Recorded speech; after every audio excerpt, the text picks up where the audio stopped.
What's up, guys? Swift here. Today I'm reevaluating the 2023 Chicago Bears. Before the season started, I predicted the Bears would win somewhere between 7 and 9 games.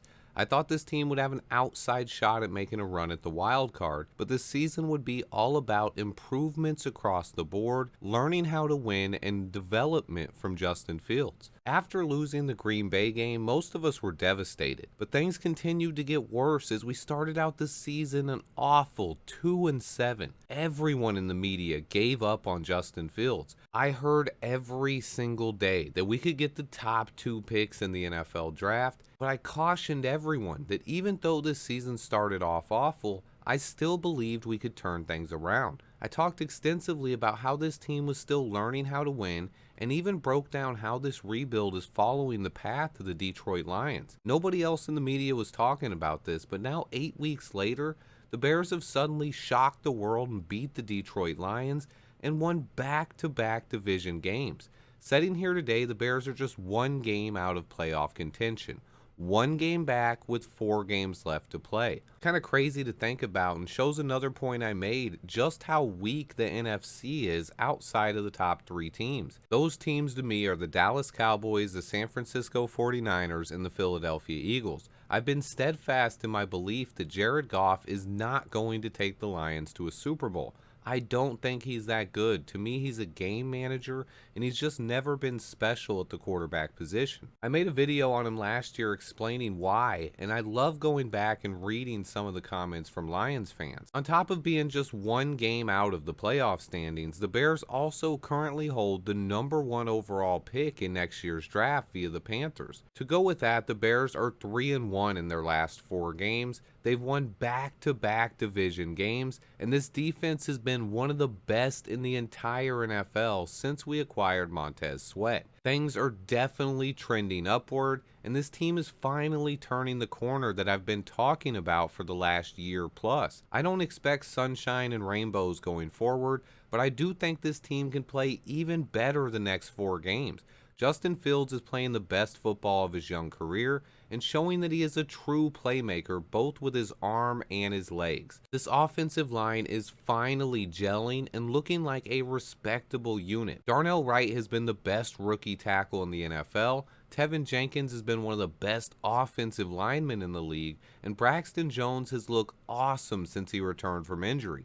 We have one of the best run defenses in the entire NFL, and we've shut down some very respectable ground and pass games and have young players popping all over that defense. I'm so excited about that young secondary that is playing lights out football. This football team has played inspiring football for more than a month straight now. We all wanted consistency, and we wanted to see it continue for the next 4 games as well. Whether or not you believe the playoffs are realistic, the Bears are close to controlling their own destiny. They need to win out, and they need a little help, but most of the control comes down to the Bears winning games. But just 6 weeks ago, almost all hope was lost.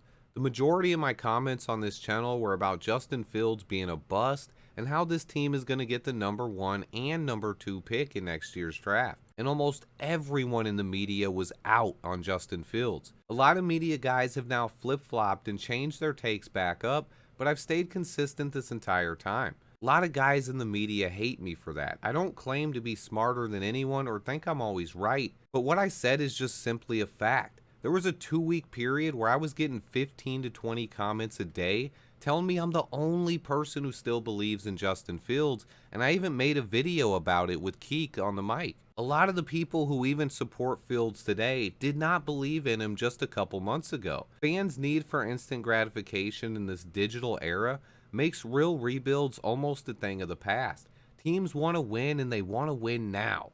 But the best way to build sustained success in the NFL is via the NFL draft, and that takes time and patience. Other than Velus Jones Jr., who a lot of people love to joke about his age, every single draft pick Ryan Poles has made is under the age of 24. Poles brought in a lot of young and exciting talent to this roster, and I'm really enjoying watching these guys right now grow right in front of our eyes. This year's rookie class is inspiring. Darnell Wright has been a monster. Tyreek Stevenson and Gervon Dexter look like steals, and other guys like Terrell Smith, Roschon Johnson, Zach Pickens, and Noah Sewell are just more reasons for excitement for this team's future. Then looking at last year's rookies, Kyler Gordon, Jaquan Brisker, and Braxton Jones are taking their games to the next level, and I find it hard to believe that most of the fan base is so negative. I get it, wins and losses are all that really matters, but I see so much young and ascending talent on this team, and now that we're finally winning, some of the guys in the media are starting to see it too. It's just taken them an extra year. I get it. Wins and losses are all that really matter. But what I said about ascending talent, it's overlooked. All of these guys on the roster are on their way up. They're getting better and better. This entire team only features 2 starters that are age 30 or over, Eddie Jackson and Lucas Patrick. You can throw Cody Whitehair out there as well if you want, but he's no longer a starter, and I expect him to be gone next season. This team is young and getting better and better and better, as well as currently owning 2 top 5 picks in next year's NFL draft. I've said all along I don't think we end up with 2 top 5 picks, but that doesn't matter. This team is finally playing like they're capable of, and 2 more wins would take our pick from number 5 to somewhere in between 13 and 20. That's a big jump, and I understand why some fans want us to tank and get those 2 top 5 picks, but I've never wanted that. I want this team to win down the stretch. I think the playoffs might be a dream, but a dream they could make reality with some luck. After all the losing and awful football we've seen as Bears fans recently, I relish and enjoy every single win. The future for this team is still bright, but to me it's actually brighter if we win these games going forward, especially since we already have what will most likely be the number 1 pick, courtesy of the Carolina Panthers. Ryan Poles can trade down and get a bunch more picks, so our own draft pick isn't that big of a deal if it goes down a few spots. We don't need to root for losses. This weekend's game in Cleveland is another must-win if we want any chance at making that playoff run, but just step back and enjoy this one. The Chicago Bears are playing meaningful football in December. That right there is enough reason to celebrate and shows you that Ryan Poles' rebuild, regardless of how early in this season started, is on the right track. My final thought is this: the Bears are a team that's on the rise. They are a team that is ascending in the NFL and going to be a problem the next few years going forward. And this fan base has real reason for excitement. I've been saying it for a while now, but the team is finally showing it on the field, and I'm ready for this team to finally take that next step. Let me know how you guys feel in the comments. I'm excited for this weekend's game and this team's future. Please remember to hit that like button for me, and until next time, bear down. Swifty in the house!